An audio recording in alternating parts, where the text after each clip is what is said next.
Kia ora, a very warm welcome into the form where we preview the best races coming up over the weekend with our expert panel. It's a little bit different this time, of course. We're just days away from Christmas and Boxing Day, so we've got a 1 hour special for you as we plunge into all of the action on Boxing Day. Joined in studio this time by Brendan Popplewell, Leith Innes, and of course we've got our man Bevan Sweeney down in Petone. And here's what's coming up for you on the form. The Group 1 Cambridge Stud Zabeel Classic will be our feature preview. Our racetrackers, dogs and horses to follow. The features out of Otaki as well on Boxing Day.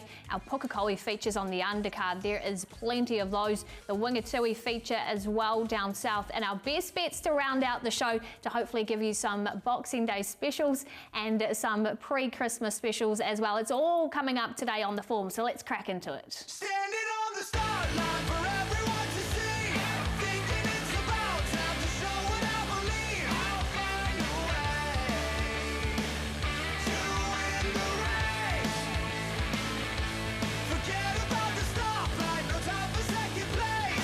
Pedal to the metal, it's the thrill. Time for our feature preview on the form, and it's the Cambridge Stud Group 1 Zabeel Classic on Boxing Day out of Pukekohe and BP. We'll go to you. Weather and track conditions, what are we expecting on Boxing Day? Yeah, things looking pretty good actually, Pip, at the moment. Weather-wise, they haven't copped the rain as much as other regions as well throughout the week, so things are holding up well. They're at a good force surface, and also the weather forecast coming up is looking pretty good in terms of warm weather too, and not a lot of rain. So fingers crossed we're going to be racing on a perfect surface coming up towards the Boxing Day. And I'm sure a lot of connections will be happy to hear that. So let's have a look at the market. Cinerama leads the betting at $3, Pres de Fur at $4, and then you've got a horse like Polly Gray come over for Chris Waller's stable at $6. Have they got the market right here, BP, with Cinerama favourite? I think so, yeah. I mean, she's the horse in form at the moment. Yes, Pres de Fur comes into this race as a Group 1 winner recently and is, you know, a runner that probably is deserved to be in the market. Defibrillate's run well through this preparation and also across the Tasman. So, yeah, I think they've got it right. I guess the one that we're trying to work out is Polly Gray, and when we've just spoken about those track conditions, I guess that makes her chances maybe extend out because it's not going to be the track that she's looking for. On Leith speed map wise, of course, we are going to be on a good surface. Does that change things tactically here? Yeah, Counties is one of those tracks where it's when it's firm, it plays really fair. So look, there's literally no speed in this race. I thought Polly Gray could maybe lead.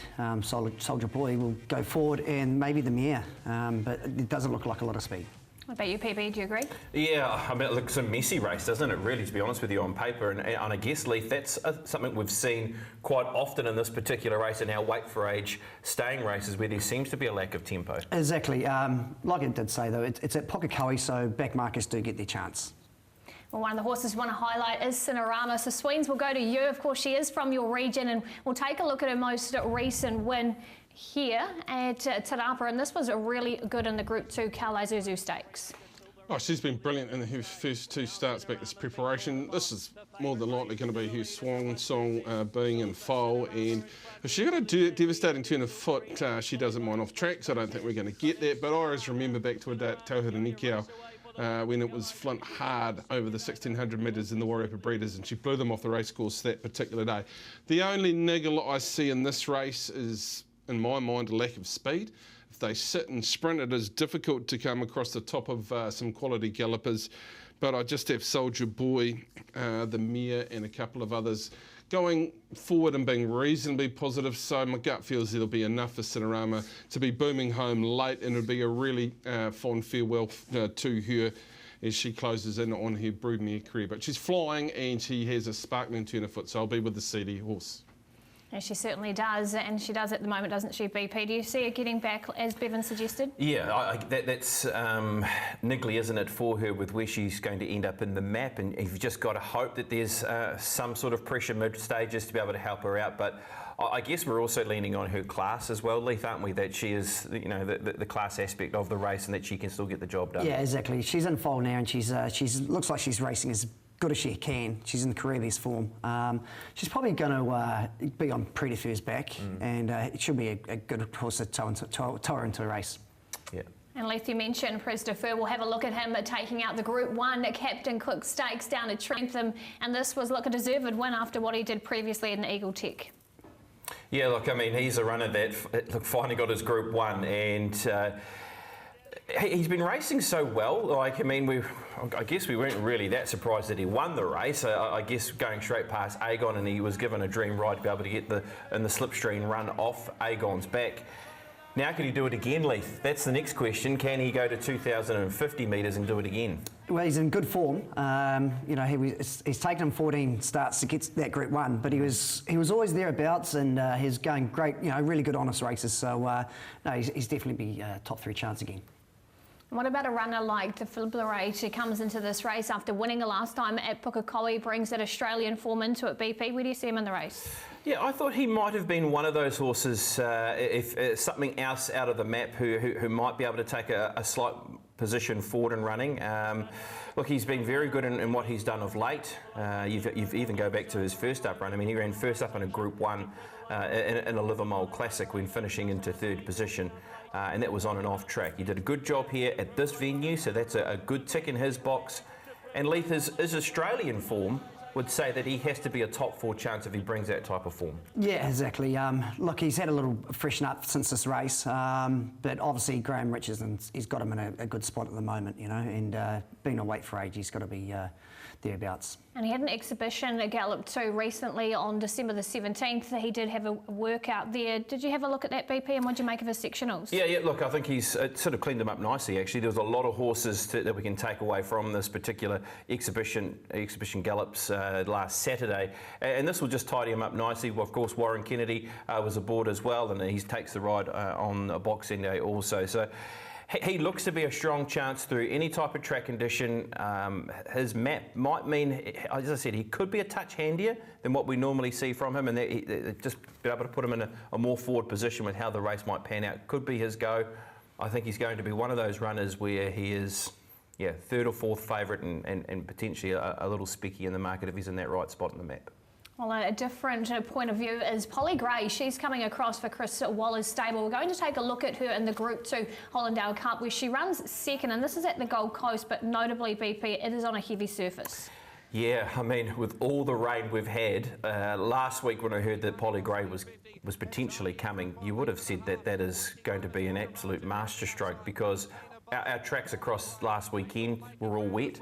The 10-day forecast from last weekend looked terrible. I mean, there was chances of rain every single day. Now, that's all evaporated all of a sudden. Pookie hasn't quite had all the rain that they were expecting, and now we're looking at a good forward track. I guess what we have to hope for here, Leith, is that with what she's shown in terms of her Australian form, can she bring that on top of the ground at the Group 1 level here?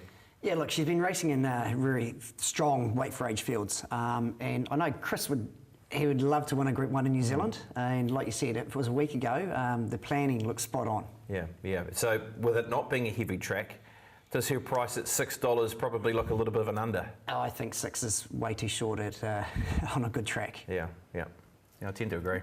Yeah, well, Aidan went out to track work once again. He caught up with some key trainers, starting with Mark Walker, and just asked him how he thinks Prix de Veur is suited to the 2,000 metres. Yeah, and I think if the track is improved, I think that'll help him as well. I think as he's got a bit older, he doesn't like it as much, the moisture in the ground. So, yeah, he's in really good form. He had a hit out at the races on Saturday at Te Rapa, so a nice hit out with Warren Kennedy, who's going to ride him race day in the Zabel Classic. And I may go to, I'll give him a hit out right-handed tomorrow, because he hasn't had a lot of practice right-handed. Or come to the races here at Matamata on Friday. He'll certainly come over for a look and a sweat, and he's a real thinking horse, but he's better raced fresh, so hence why he's only had a run since his last win. They've done plenty of work. They've obviously had the couple of lead-up races, and they actually went for a trip up to Ruakaka last week. The two of them went for a bit of a stroll on the beach. Not that it wasn't much of a day, but yeah, they had a trip up there. It's like good as giving them a trial, and they'll do a little bit of work on the grass tomorrow together. We couldn't be happier with her. You know, she's just done great. She's just consummate racehorse now, 8-year-old mare. She's doing great. She knows what she should be doing. Acts like a 2-year-old at times, but she's all right.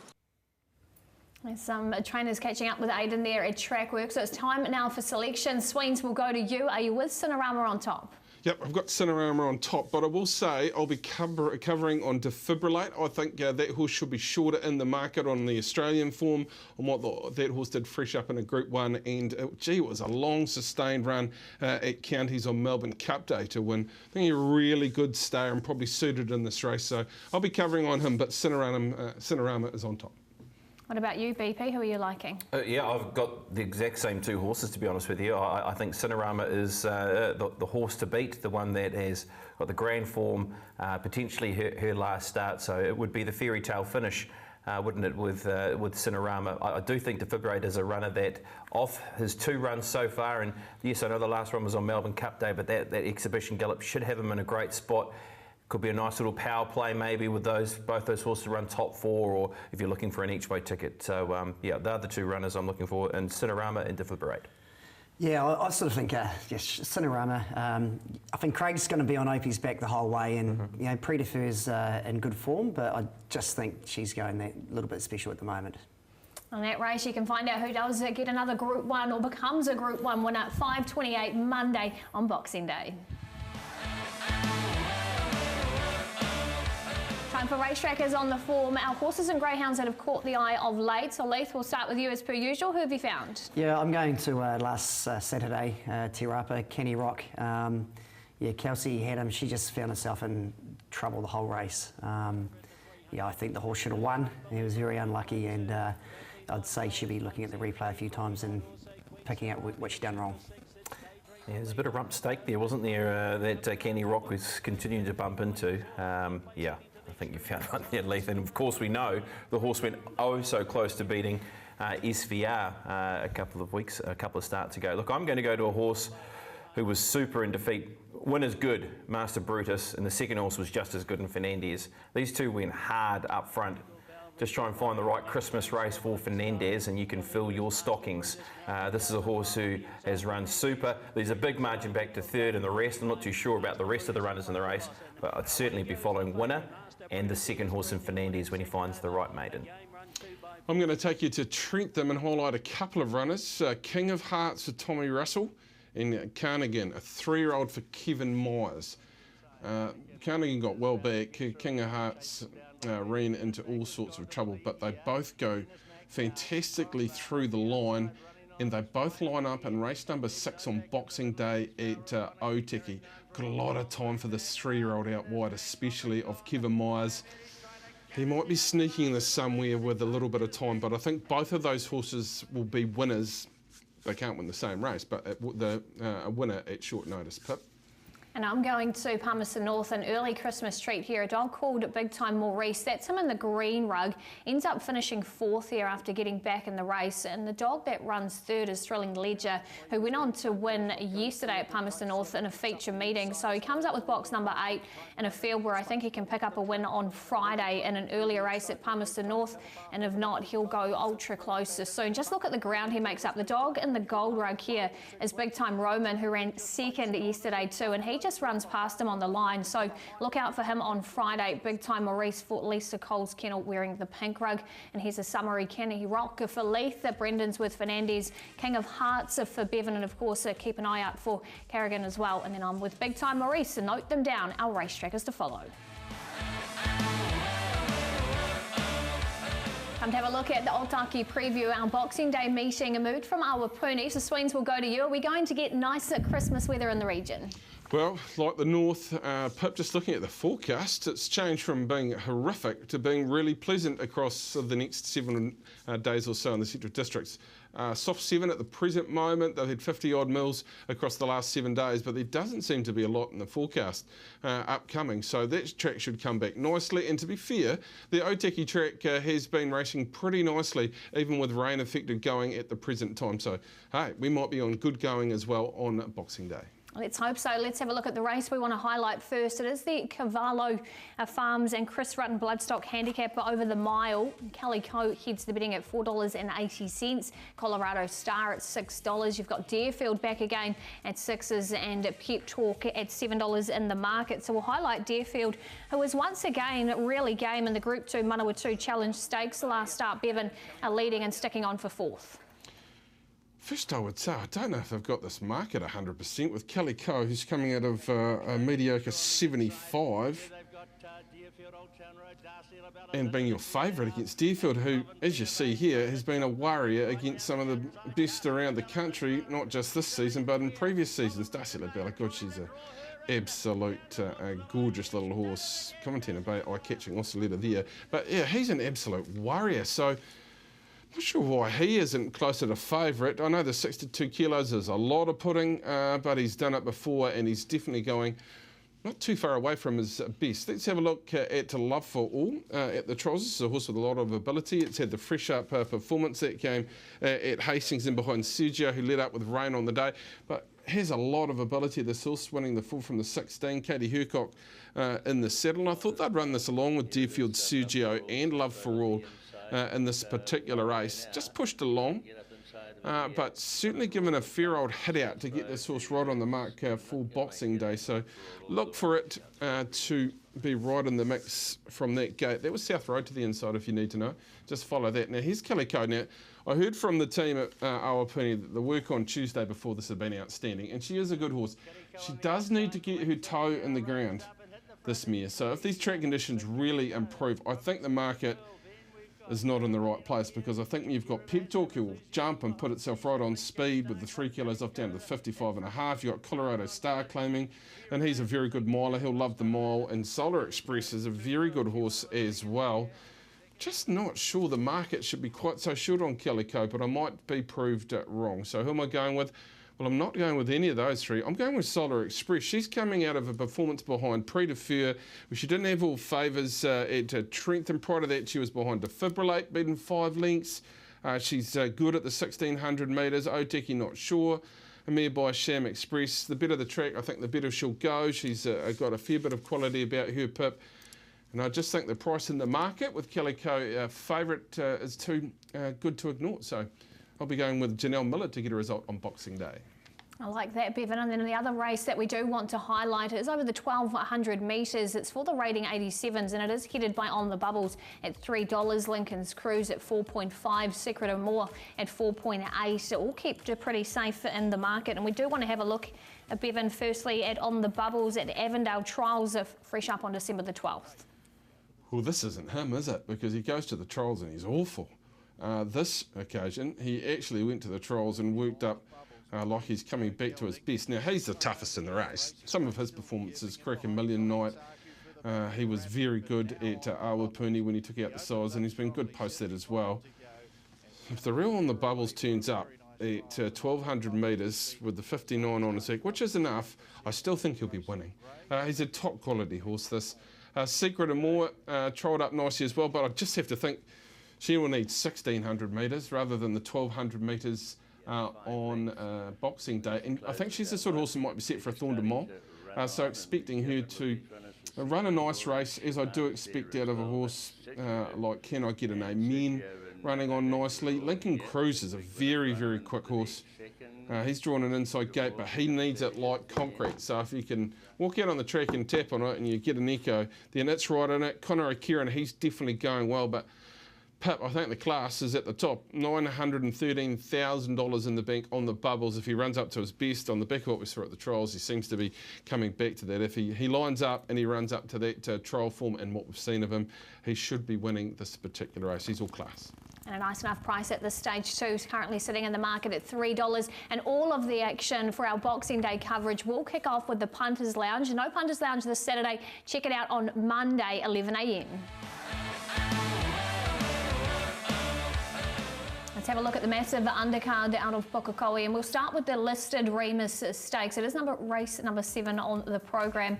Have a look at the field here. Wild Knight at $3, Sacred Satono at $5, Desert Lightning at 6.5, the Intimidator $8.50. I mean, BP, where do you start? It's an amazing field. What do you think about the $3 around Wild Knight? Yeah, I think it's about right. I mean, he's a horse who was probably not expected to win, and he did last time.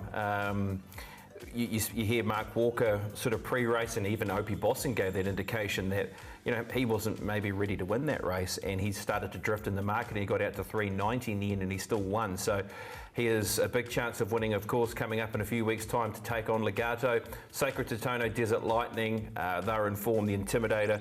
Look, this is a cracking field. One of the races of the day, I thought, coming up on the undercard. Well, Leith, speed map wise, who do you see setting the tempo in this race? Yeah, it looks like there's a little bit of speed. Alpherson led at 2,000 guineas, so you think he'd be the natural leader in the race. Sacred Satano, he's going to sort of probably go forward from his outside gate, and Academy Award, she goes forward as well. A lot of them vying for the speed. We're going to have a look first at a runner called Desert Lightning. This was a runner-up in the Group 1 2,000 guineas. What did you make of this run, BP?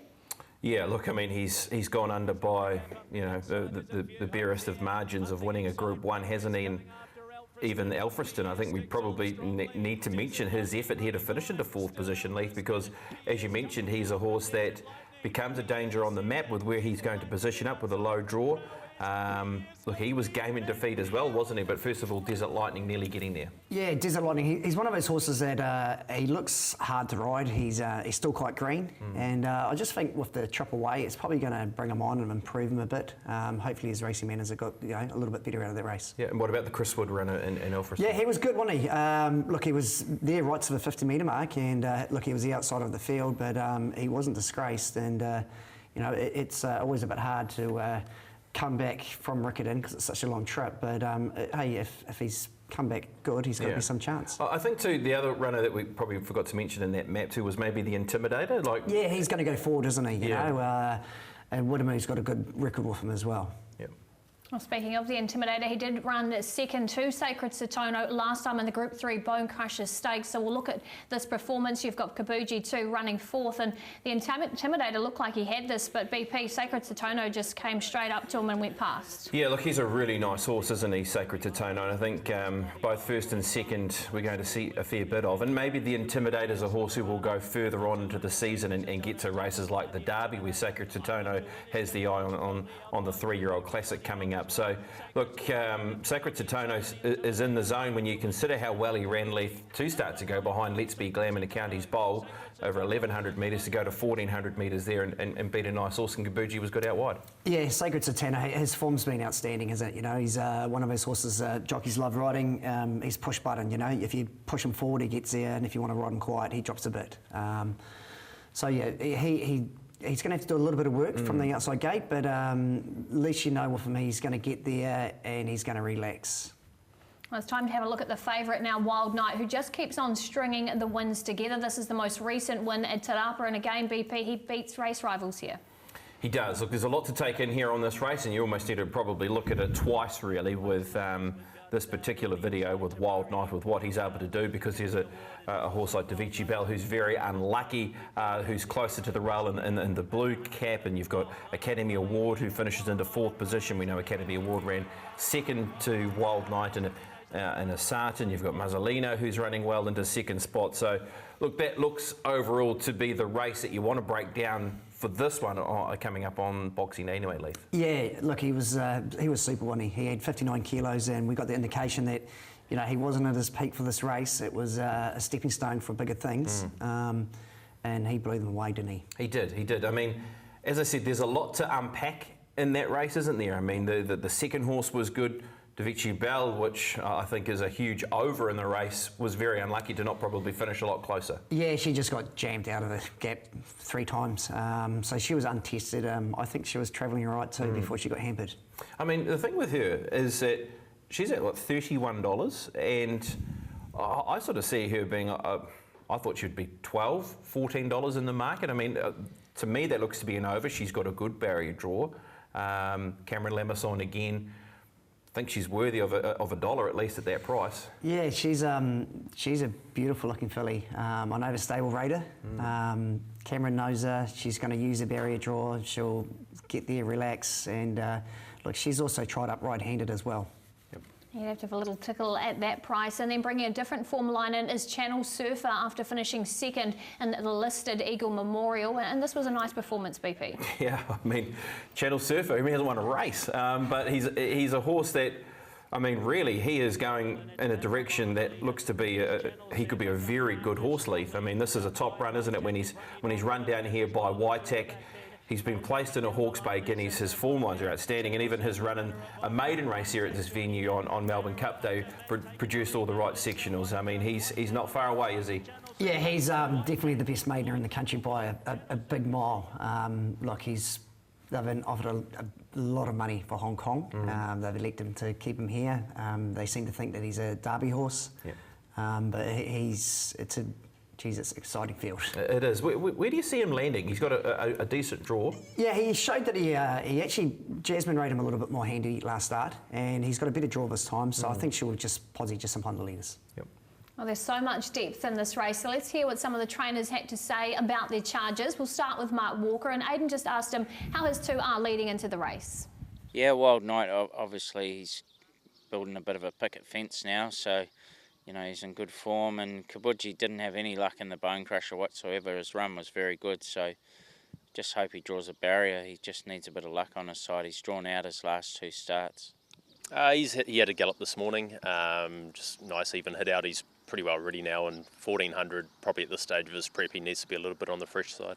Yeah, and he worked up well this morning. I know he's only a maiden, but you know he's group placed 3 times, so you know he's a pretty handy horse, and he'll just get better with age too. Really good. I thought their sort of fresh up runs at Te Rapa were great. Mazzolino was a bit unlucky. She earned a very good second. Academy Award probably just needs better footing, but I still thought she was good and probably just knocked up the last little bit. But the step up to the 1400 is ideal, and I think they go in tip-top order.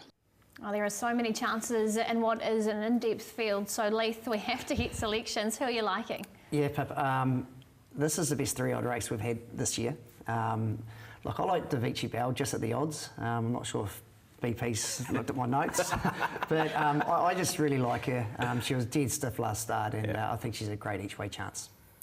Yeah.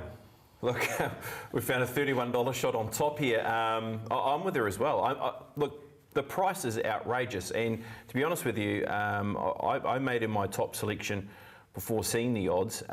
She's $4 to run top 4 from a barrier draw of 1 where she should get a decent position. I mean, let's say she's 3 back at worst. I mean, that's still a good spot to be where she can get you know, a nice quiet trip in the race. And $4 top 4 will be a multi-filler for mine, but the $31 is attractive.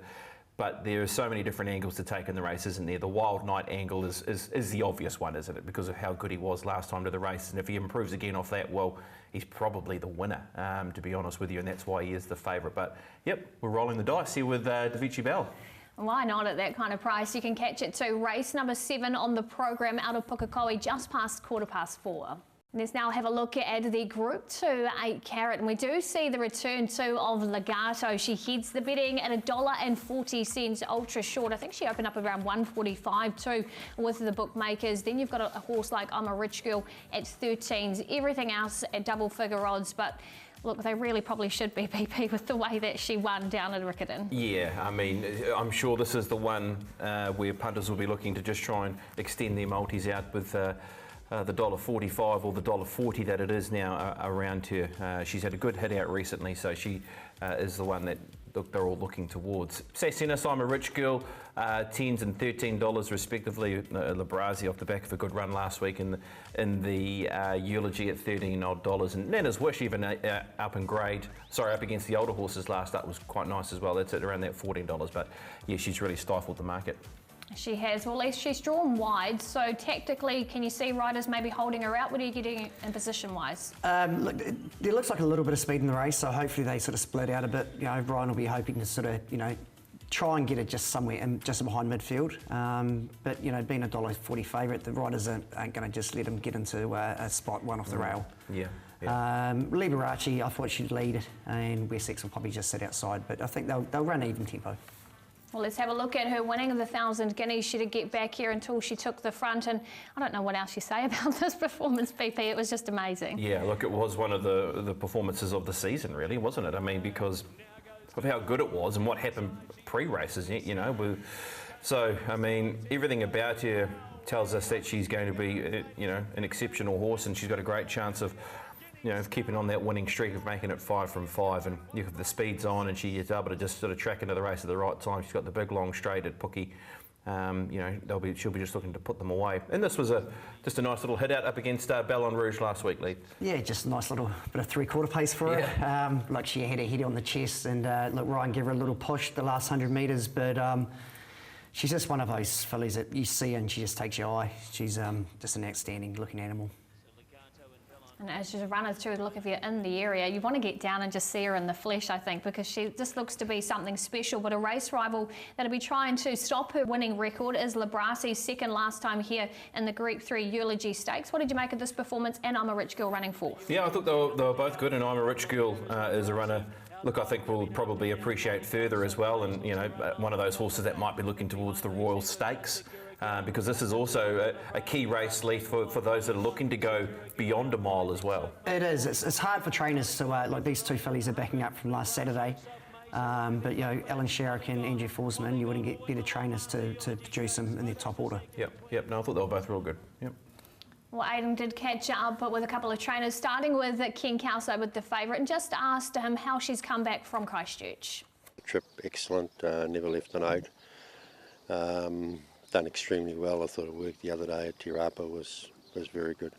Sassiness will definitely run. She was a good maiden winner, obviously a step up, but I think she's capable. Big roomy track will suit her, and considering backing up I'm a Rich Girl, I think she's come through the run the other day really well. Just want to see her back on a reasonable track as well.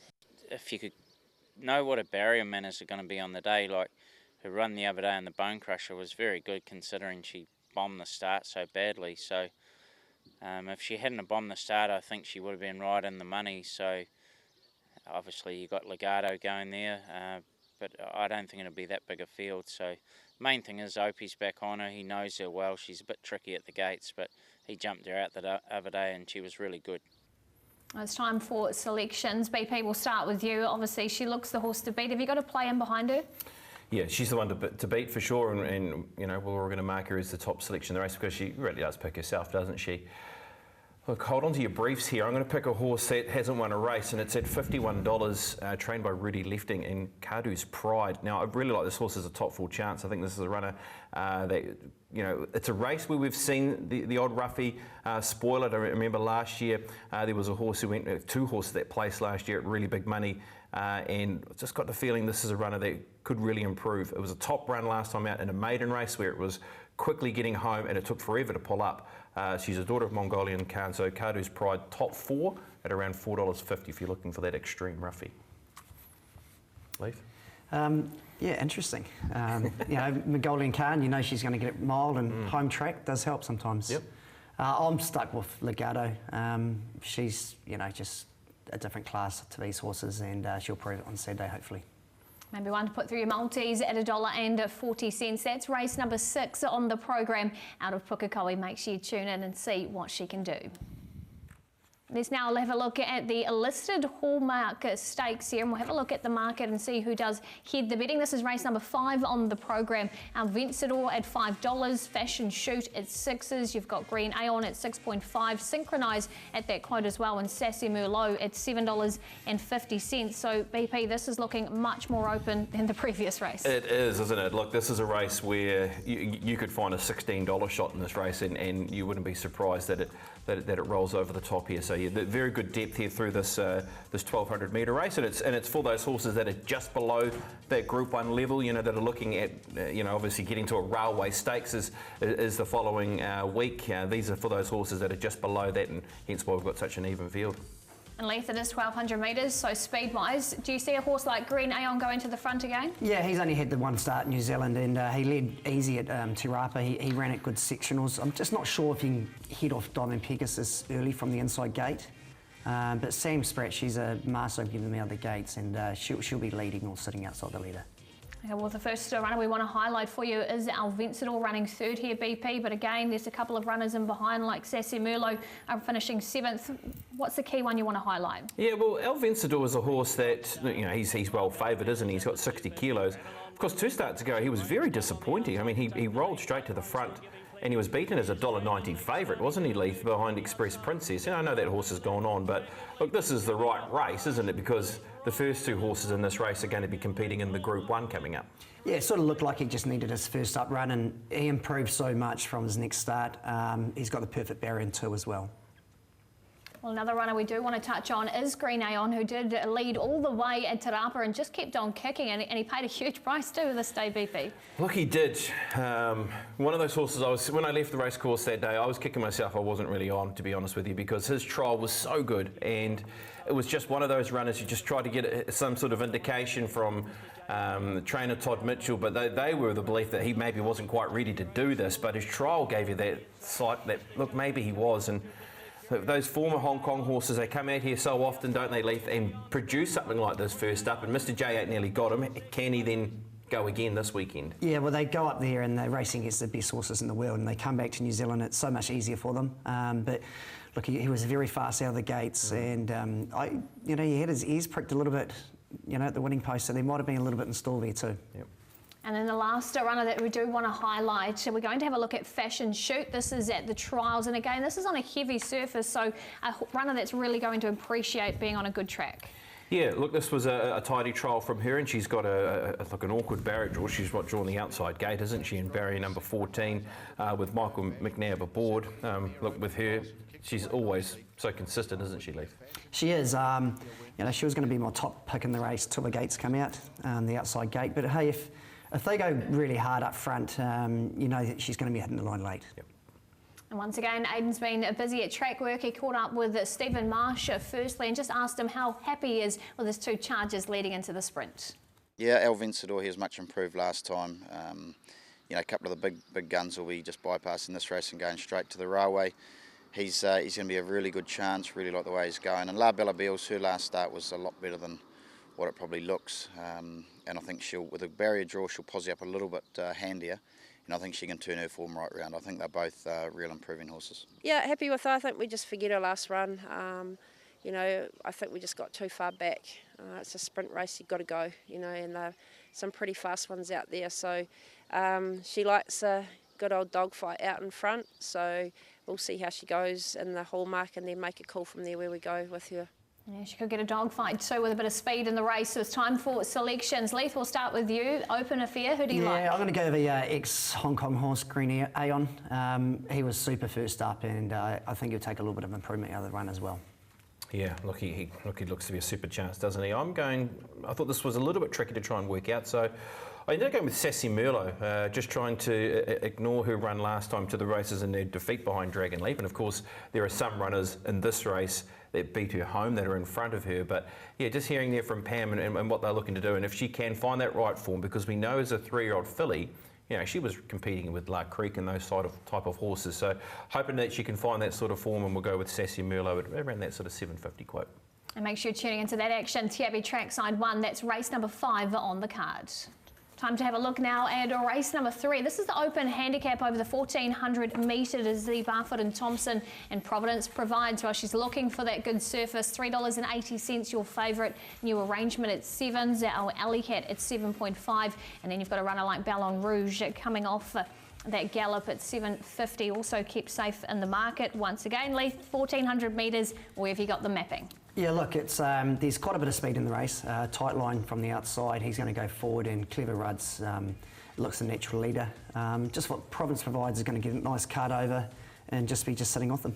What about your thoughts, BP? Yeah, I think it pans out nicely for Providence provides, actually, because with that genuine speed and where the horse is drawn, she should be able to just get a nice sort of tag into the race. And yeah, at tight line, we know it really does get on his bike. There's 3 kilos coming off with Taylor aboard, and Clever Rudd's is another horse who likes to go forward. So the speed should be genuine. Well, let's take you to our first highlighted runner. It is Ballon Rouge. This is her running back on November the 1st in the listed Karaka Classic, and she finishes 4th out wide here. What did you make of this run, BP? Yeah, well, look, tidy and better than what we saw at the start beforehand anyway, because this has been a runner that's been up and down in terms of her form line, and you've only got to look at it. This was 2 starts ago when she's run 4th, and the start before that she had a ducky because she was terrible in the Matamata Cup, and then look, she's been beaten in the Counties Cup next time out. So they're dropping her back to 1400 metres, Leith, and of course she had that exhibition gallop recently. Yeah, she galloped with Legato, and she looked like she was travelling okay too with Opie on board. She's just got a habit of jumping out too slow for me and making up too much ground, but you know, obviously Mark will have a fit for this race. Another runner in the race is our Alley Cat. We're going to take you back to the last win. This is back in October the 29th at Matamata, and this was quite a performance, and since BP, some races just hasn't had much luck. No, she hasn't, and look, this is a horse who used to lead and be very hard to peg back, and of course this is a horse who came off speed here on this occasion to be able to draw them in and beat home a horse like Funny Girl. And look, she pulled up close to the line, sort of beaten, 50 odd lengths in that race, Leith, where it was terrible conditions, wasn't it? It was pelting down with rain when she last went round to the race, and she gets a couple of kilos off with Calcion. Yeah, look, I just put a line for the last run. It was so wet, and obviously she was eased down by the rider. So look, when she's in top form, she'd be hard to run a race like this. And then we've got Tightline, who does step up in distance. We'll take you back to the second over the 1,000 metres. And again, this is back on November the 5th. So is it a runner, BP, that the extra distance will suit? Yeah, look, the form book would tell you that, wouldn't it? I mean, he's a runner that when he gets to the front, he can be very hard to peg back. I guess the key with him is when he gets the front on his own, when he can really roll to the top and he can dictate terms, he's a runner that can be hard to peg back. And of course we saw here, Molt Time is the one that's drawing him in here late in the piece.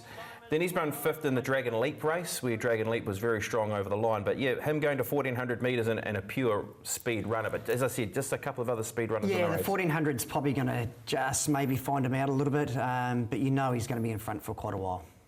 And lastly, but certainly not least, we want to have a look at New Arrangement winning at the trials. This is on December the 12th on a heavy 10 surface at Avondale. What did you make of this trial performance? Just a soft trial? Yeah, it was, and look, this is just going to set him up nicely. Of course, he went down to Riccarton, didn't he? And he was down there for the Copelands, where look, he was beaten about 8 lengths in the end in that particular race. Look, he arrived here from Chris Waller's and he won first up, and he did it in good fashion. Of course, he was just one of those horses that was winning in those below graded races, wasn't he, around Sydney? Yeah, he was definitely well placed in Sydney. He was really good in his first win here in New Zealand, but then since then his form's just tapered off a little bit, as we just mentioned. Well, selections time now, so Leith, we'll go to you again. Who have you identified in this race? Anything for value? Yeah, well, she's been ready to go for a few weeks now, but Providence Provides, I think she's going to get the perfect track, and I think she'll be awfully hard to beat. Yeah, well, I don't think they'll be scratching this time round, and this has been a horse that has been scratched the last couple of weeks, probably nearly 3 or 4 weeks, to be honest with you, and that's been down to the track conditions. She can't go on a wet track, she just doesn't like a dark cloud, so that's the reason why, but fingers crossed that will not be the case on the weekend, and I just think she just maps nicely. I think she'll get the right drag across, and yeah, she's around that $384 price, so yeah, I like Providence Provides. And see if she does start for Tony Pike. That is race number 3 on Monday, Boxing Day. And now we're going to move up the book. We're going to go to race number 2, and this is a really nice Karaka Million lead-in race. You've got Impendabell at 2.8, Tokyo Tycoon at 3.20, Viva Vienna sitting in the market at $7, and then Faravallo at 9. It's the only other runner in single figures, and you've got a runner like Shoes, who was a really game last time runner-up at 10s in the market. So again, BP, you've probably got a deserved favourite, but there is a bit of value in behind. Look, there is. I didn't think there was much between these two at the top of the book. Tokyo Tycoon, impressed with how he won last time to the races, and Pendabell comes in as a stakes winner and has won both of her races down at Trentham. But yeah, a bit of interest in that middle market too, so interesting race. Leith, where do you got the 2-year-olds mapping early? Yeah, most 2-year-old races, they run at really good tempo, and I see this, look, Shoes led them up last start, should probably leave, and Valello, he'd be sitting outside the leader. And in Pendabell, you've got to map back. She is the runner we want to highlight first. This is her taking out the Group 2 Wakefield Challenge Stakes. And this was on a soft 6 surface, but she can go on better ground, BP. Yeah, look, this was a good win, wasn't it? I mean, this was a win, Leith, where, look, she had to do a bit, and she had to bump and grind to get there, and she still did the business. I mean, this was a top victory. Yeah, I was really impressed with her. I was at Wellington this day, and look, she got into an awkward spot, and she bollocked the way out, and she won going away pretty easy in the end. Yeah, look, I mean, a chance to see her at the venue where they're going to have the Karaka Million is key, isn't it? And barrier draw of 12 is not ideal, even though you've mentioned about that good speed in the look, race. she's had 2 trips to Wellington, and obviously this is not her grand final. Yeah, the draw's going to be tricky. It's going to need a special ride for Michael to, get a win from this race. Yeah, for sure. Another runner from the stable is Tokyo Tycoon, who did go to Te Rapa too with a bit of reputation and took out this race, Brendan, in great style. Any concern about going the other way around at Pukekohe? No, look, I think he's a horse who's been able to trial the right-handed way, so that shouldn't be an issue for him. And I really like him. I think he's a horse that, look at this, obviously barrier draw, Opie on. This might be his ride for the big 2-year-old race coming up as well. And everything about what he did here, you had to be impressed with, Lee. Yeah, we're going to get a good line on him, up to a good 3. But, from the gate 2, Opie will just park just in behind the leaders, put him there, switch him off, and he'll bring him out into the space, somewhere, 300 to run. Yep. And now we take you back to Viva Vienna. This is earlier, November the 5th, again from the stable, winning over the 1,000 metres. Yeah, and Craig Zaki will take the ride here on the weekend. She's just got herself a tricky barrier draw. We've seen her in 2 small fields so far where she's been able to position up. Coming up on the weekend, Leith, in a big field of 2-year-olds, she's drawn in barrier number 11. Yeah, she won easy to stay, and good. The second horse, Eternal Stars, come out and won at Counties, so it's very good form. And this is really good form too. You've got Faravello running second and was stuck in there for quite a while, came back BP, but then just got dashed away late in the piece. Yeah, well, you want to talk about pure speed. I mean, this is the runner that's drawn out in barrier number 13, and they went quick in this race, Leith, and well, we've seen what he can be able to do in terms of getting out of the barriers, so he's going to be one of those speed runners from out wide. Yeah, he was very game in defeat. He was running at fast sectionals, and the winner's Ulanova's it's proper horse. And then we'll go to the Moroni Gerard runner here in shoes, another that looks to implement speed and almost picked off a win first up.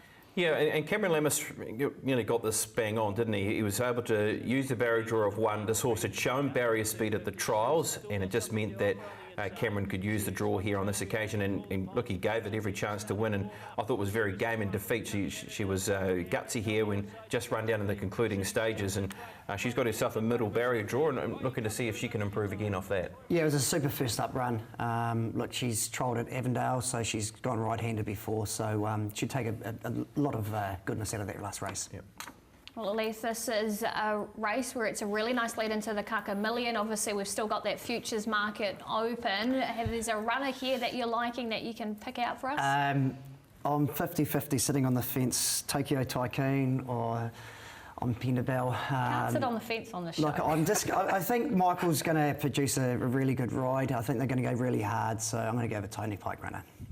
Yeah, there doesn't look to be much between them, does there? And we could maybe take the Quinella as well if we were looking that way, if we wanted to sit on the fence around these 2 runners. And look, it's just going to be interesting how this race turns out, doesn't it? Where in Pendabell sits and Opie with the better barrier draw, but at the same time, I still see them fighting it out with what we've seen from them. So not much between them. I'll go Tokyo Tycoon just. On that massive day from Pukekohe, kicks off 12:45. So if you're not in the area, make sure you tune in on TAB Trackside 1. And if you are, get down and check out some fantastic horse flesh on offer. All 3 regions are represented on Boxing Day because we're going to have a look at Wingatui. It does have a nice listed race, so Sweens will go to you. Weather and track conditions down south, what can we expect on Monday? Maybe a little different down south, Pip. At the moment it's in that soft 7 range, but just looking at the Met Service, there is a little bit of rain around, so maybe just a little bit of rain. In fact, I don't think we'll get anywhere near the heavy sort of range, but certainly maybe not in that good sort of range that we're hoping for in this part of the world. Well, the race we want to highlight is the listed property brokers Hazlitt Stakes, and it is headed in the betting by Buoyant at $3, the Radiant one sitting at 6s, and then you've got a horse like Live Drama in that third line of betting at $9. And speaking of the Live Drama, we do want to have a look at the 5th run at Trentham, and to be fair to the horse, Bevan hasn't had a lot of luck in the last 2 starts. No, this is an interesting one where they put him right in the race and said, let's go. And there was a few chases. He's beaten by a star, I think, in Seamus. Old Town Roads there as well, and a couple of other pretty handy sort of sprinters down the chute at Trentham. He just got tired late in this particular race. Back in his home district, I think he'll run up to his best, which is certainly right up to taking out this sort of event. He probably gets an okay as well.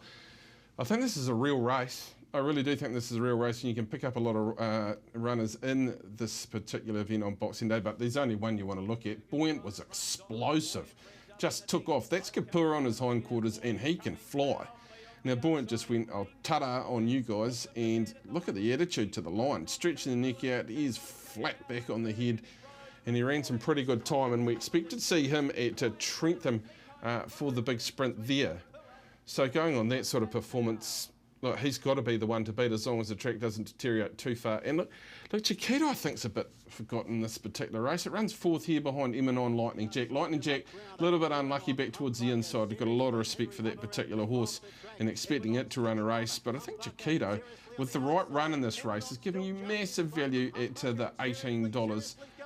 I thought that was just an over when I did my first look through this particular race. And the Radiant one comes into the race off the back of a very good on-speed performance last start, and got plenty off that on that particular occasion. This is a step up.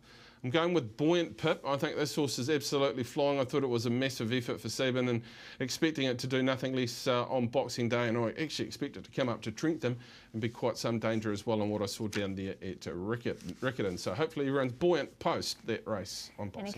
He could shorten in those future markets as well. Make sure you do tune in for some Boxing Day specials. The first race out of Wingatui is at 12:20 p.m. Major Talk soaring over the top, and Major Talk won the last.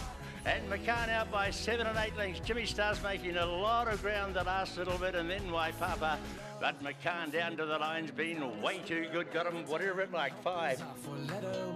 Darcy Labella's in front. She's a length clear. Coventina Bay's trying to draw her in. Down towards the line. She's done it again, Darcy Labella. At the 200, Germanicus bounded to the lead here. Now Onciero's getting out and is going to try and slingshot it late, and Paisley Park out wide. Onciero's made the lead 50 metres off the post. Oh, that's as easy as you like. Sweet Diamond, she's going to be too classy for them. Sweet Diamond all of the way, wins by 4 lengths.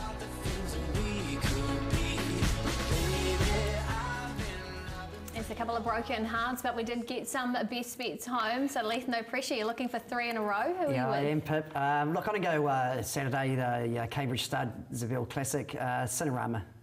She's in career best form, and I think she can win again. Yeah, fair enough. Stick with the winning formula that's been working for Leith Innes and Alan Sharrock. I'm going to go for a runner by the name of Denby Road. We all saw the run. I know Bevan identified it as his race tracker last week, and I think he's fallen into a beautiful race. A rating 65 on the last race on Boxing Day over 1,400 metres. Yes, he's drawn barrier number 15. That just means neutral from the barrier and let him roll home. And if the big boy can put in the right strides and draw them in, some better races might be beckoning for him coming up over the summer. I'm taking the biggest punt in the world, trying to work out what Kevin Myers is doing. But Tenzing, I thought, was next up. Let's hope he climbs to the top of the mountain on at Hawera on Saturday.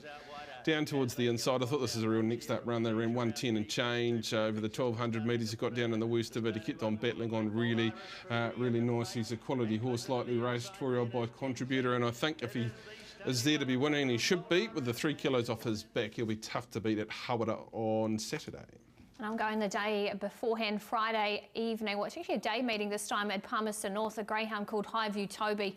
Just have so much time for him. He's very, very quick greyhound. The dog that beats him here is Big Time Mast, and they go head to head. Well, Big Time Mast won yesterday at Palmerston North, so he just keeps on franking that form. He comes up with box number 6. I think he's in the right race to get a cart into it with a couple of railers to his inside, and he should be winning on Friday to give you a little bit of an early Christmas treat. So here are our best bets for the weekend. Sandwave at Gore for the Whale. Aiden's jumping in at Hawera, meeting code 3, race number 2.